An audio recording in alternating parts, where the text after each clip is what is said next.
Hello and welcome parents of my Math 1 students to our Math 1 class. My name's Gary Pascal and I am your child's math teacher this year. On this screen right here, you can see my email address and my phone number where you can reach me. I'll be happy to send this to you if I'm going to a different slide, so I'm happy to send this information to you as well. We meet in room 101, although that's not important to you now that we're watching this video. And I'm looking forward to working with your kids this year. So in this slide, we have a little bit about myself. I am been teaching in Summit High School since 2005. And before that, I worked for 10 years in private schools for students with disabilities.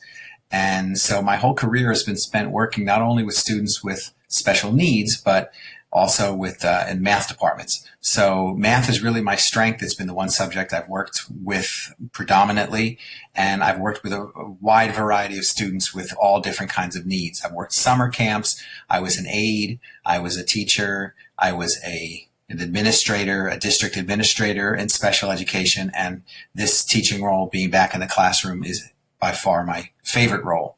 I just wanted to also let you know about two of the paraprofessionals that are in our room, Mr.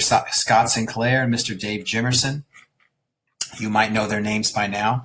They offer tremendous help, not only one-on-one with students that have any kinds of academic or physical needs, but also with organizational needs as well. So they're in the room at the same time, and so the ratio is good. We get to work together.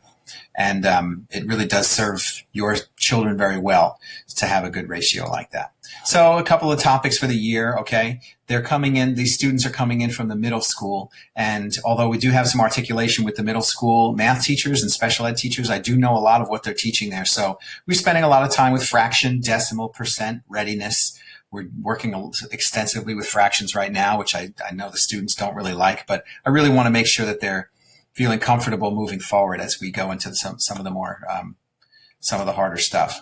We also have algebraic problem solving, which really just could be fill in the blank, really, which is the beginning of algebraic problem solving. 4 plus blank equals 10 is really the beginning of algebra. So as we work through our properties of numbers, our order of operations, we start working with variables and equations and formulas, which we do articulate with their science teachers to see if there are any science formulas that we could work on together in our math class so that we can have some cross-content instruction going on.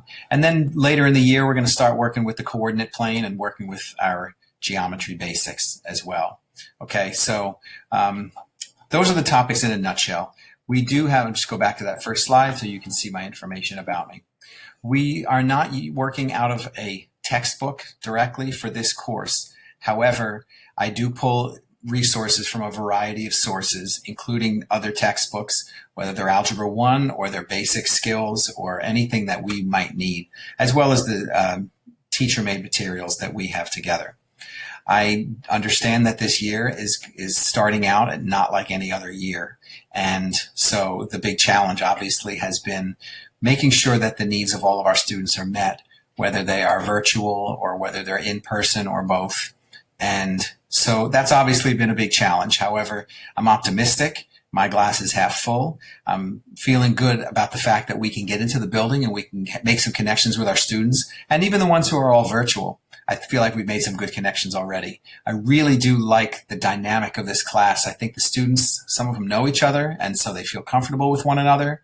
I think I've created a safe space for them, and I really want to ask you any questions or concerns or any ideas that you might have that might help us understand your student any better or your child any better. Please reach out to me. Please use the email address or the extension on this slide, and I really look forward to hearing from you soon. And thank you for watching this video. Enjoy the rest of the videos and take care.